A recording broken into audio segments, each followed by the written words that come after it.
I get started with this review, I want to say a big thank you to Nintendo for providing me with a digital copy of the game. I received this days after release, so no, I didn't know anything and I wasn't playing it early. As usual, even though it was a free product, that's not going to sway my opinion in any way, and today you are going to get my full honest thoughts on the games. This video may contain information that you may consider a spoiler, so if you're yet to play the game and concerned about spoilers, this review is probably not for you.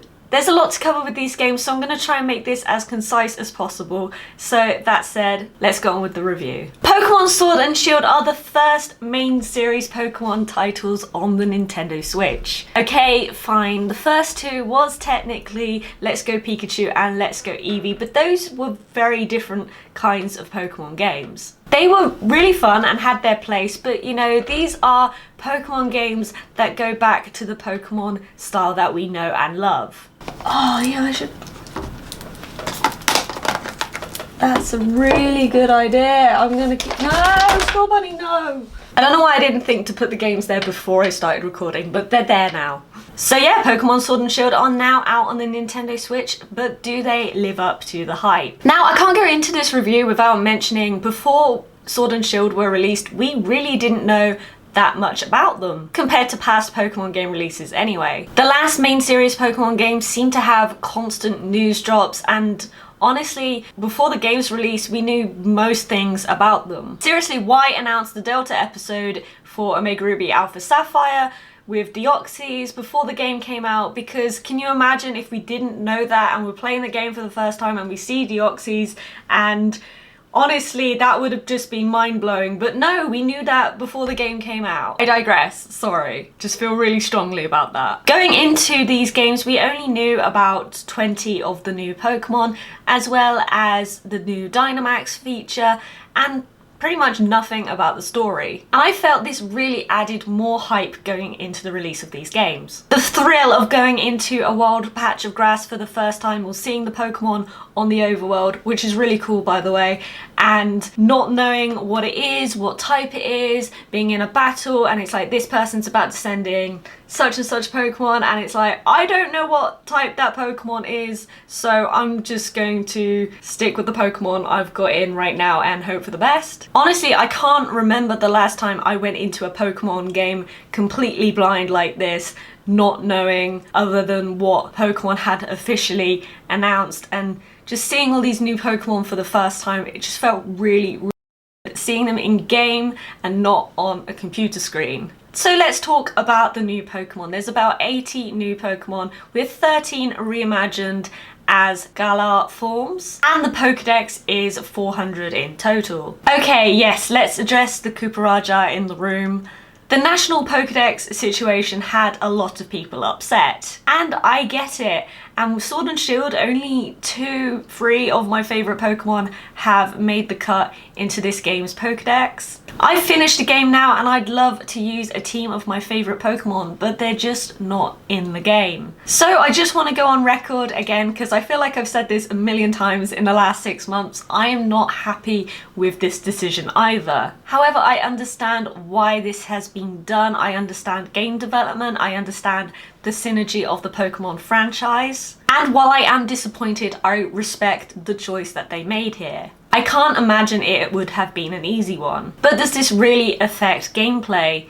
In my opinion, no, not really. With a 400 strong Pokedex, I didn't feel like I was seeing the same Pokemon over and over and over. And completing the Pokedex wasn't that easy. It was tough, but yeah, it wasn't impossible. And I feel the selection of Pokemon that they chose to be in the region suited the game really well. As for new Pokemon designs, I feel like most of them are pretty great. Of course, the designs of Pokemon are a very subjective thing, but the general opinion on the internet is, yeah, they're alright. I haven't seen any complaints that they didn't add enough Pokemon. Personally, I think the amount that they added was just right. I feel like a lot of the new Pokemon fit the region perfectly, like Wooloo and Squirtle. Some of my new favourites right now include Appleton, Toxel and Ice-Cube. For those of you who didn't know, the Galar region is heavily influenced by the UK. Houses, the post box, the places, the place names, and even down to the way the player says mum and not mom. I could go on, but it's just little things like this that really make the experience feel great. As a British Pokemon fan, this is mind-blowing.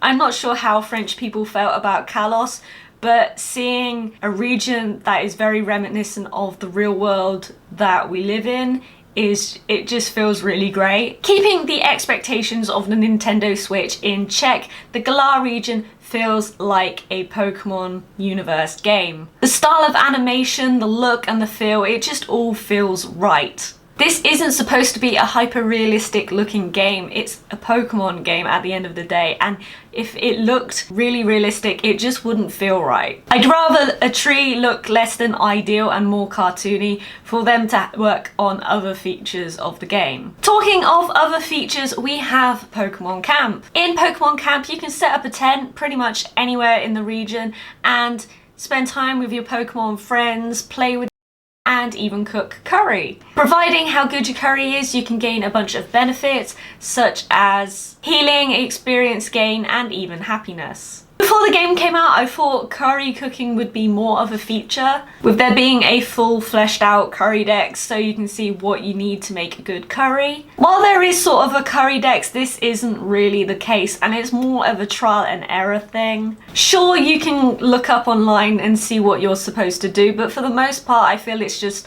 throw berries in a pot and hope for the best. So if you're a curry lover and looking forward to this feature, lower those expectations just a little bit. But as a screensaver, the Pokemon Camp feature is super cute. I'm fascinated with how my Pokemon team members interact with each other. I posted a picture on Twitter of my Beware and Budu playing in Pokemon Camp and it went a little bit viral, so yeah, it's a super cute feature. And from a minor new feature to a massive new feature, and that is the wild area. The wild area is essentially a massive wild area where you can find wild Pokemon. The Pokemon you can find in the wild areas changes depending on the weather at the time, making it just that bit harder to complete the Pokédex when the Pokemon you're looking for is just a 2% chance of spawning in one area of the wild area when it's snowing. That said, I'm not complaining, it did make things a little more challenging. The other day I was hunting in the wild area for certain Pokemon and I kept being chased by Pokemon like Abomasnow, and it's actually genuinely quite terrifying. The wild area is sort of also like an MMORPG.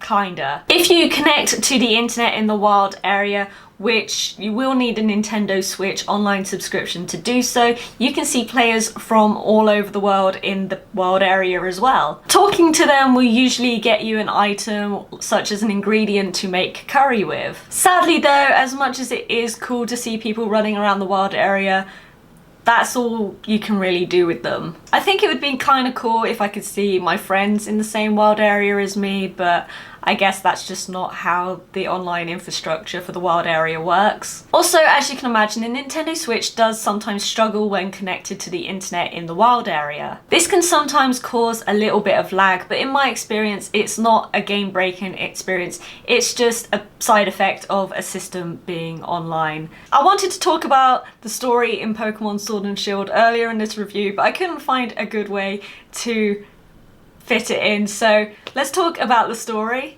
In Pokemon Sword and Shield, you follow Sonia around the region researching the Darkest Day and the Dynamax phenomenon. I choose this wording carefully because for the most part it doesn't feel, well, I didn't feel like your character, the playable character, feels really that part of the story. When you meet up with Sonia several times throughout your adventure, it often feels like the story's happening between her, Leon, a few characters, and then it's like you go run off and do your gym challenge like good little children. I just feel like it was very adults and children. That said, you are part of the adventure a little bit, but that's just how I felt several times throughout the story. But overall, I think the story was great. It was easy to follow and an enjoyable experience. And if the story in Pokemon games is something that you really enjoy, you should have a good time with Pokemon Sword and Shield. The main new battle feature in the game is called Dynamax. Now, I'm not going to explain exactly why or how this happens. That will be explained to you in the story, and I don't want to ruin that,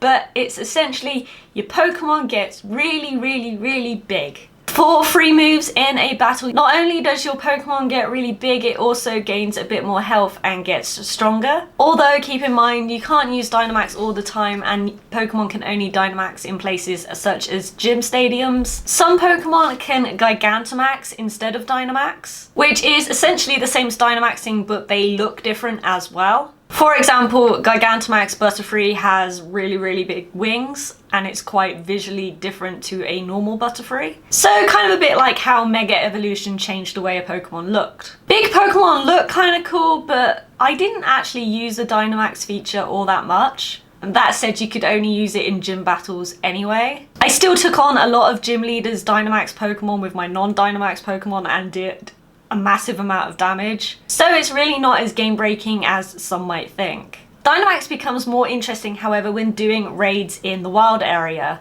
In the wild area, you can find beacons of light, and that indicates that there is a Dynamax Pokemon there to raid. You should take a slightly more tactical approach when challenging these Pokemon. Raids are reasonably enjoyable. You can take them on with up to 3 friends, or if you don't have enough players or don't have the online subscription service, you can use non-playable characters. This is the only place you can find the special Gigantamax Pokemon as well. Since finishing the game, I've been doing loads of these raids every day with friends to try and get Pokemon with really good stats, because in these raids, the Pokemon generally have much better IVs as well. But unfortunately, even though Pokemon Sword and Shield is pretty much great in every other way, it is really let down with the new online system known as the YCOM. The YCOM is the system used to communicate with friends and other players. But it's a bit basic, and for some reason it doesn't always work. When a friend is doing a raid and you want to join it,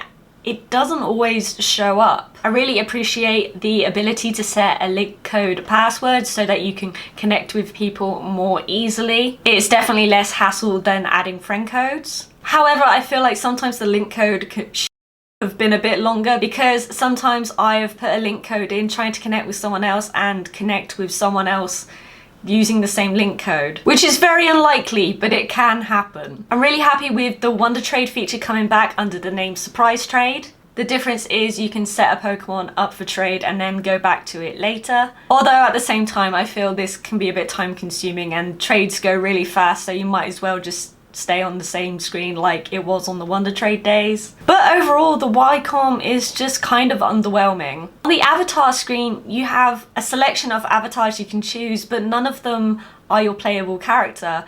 And I just want to use an avatar which is my avatar. I can't help but feel they ran out of time to flesh out the YCOM a little bit more. Hopefully it can be patched in the future and players' concerns can be addressed. That said, Pokemon Home is supposed to have extended features like trades, upcoming regulations for Pokemon competitions, as well as Pokemon storage. But at the time of recording, we still don't know anything about Pokemon Home or when we're going to be getting it. Considering the National Pokédex situation, I feel it would have been nice to know when we can see our old Pokemon friends again and what we're going to be able to do with them. But that's not really a Sword and Shield problem, that's just a general thought that I have. My script for this video is a mess and already 4 pages long, and my battery is about to run out. But I want to talk very quickly about character customization. I can never make avatars that look like me, but I have had so many comments from friends saying my in-game avatar in Sword and Shield looks just like me.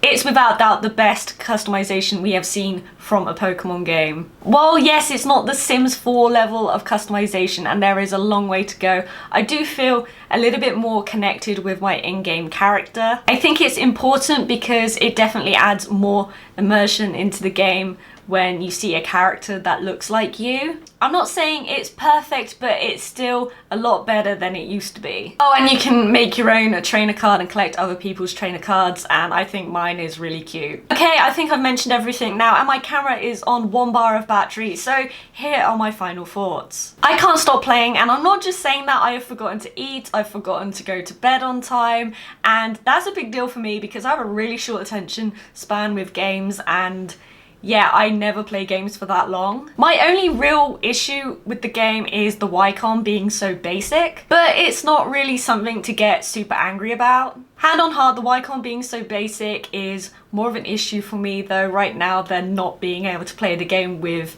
my favourite Pokemon that aren't in the game. That said, there's nothing saying they can't patch in old Pokemon at a later date. I'd love to see content patches in the future or even DLC. While I was running about, I saw a few areas in the game that didn't look quite right. Areas that looked like you were supposed to get to them but can't. They probably just ran out of time to add new locations, but they do seem pretty suspicious. This is only speculation, but it's not a completely crazy ask to hope that more content comes in the future. Wishful thinking aside, this is honestly a fantastic Pokemon experience. New Pokemon are great, new region is great, new story is great, new features are great. In my opinion, it's a great Pokemon game. And it's not trying to be something that it's not. If it was, it wouldn't feel like a Pokemon game anymore. It's early days, and despite its considering all Pokemon main series games that have come before it, I've got to say I feel like it's possibly the best Pokemon game. I know I'm probably gonna get a lot of grief for saying that. I know it's not perfect, but it's a really good game and I highly recommend it to everyone. So yeah, that's my thoughts on Pokemon Sword and Shield. Let me know in the comments what you think about them. Leave a like if you have liked this video, share with your friends, and if you haven't already, press the subscribe button for more Pokemon videos. And I'll see you guys next time.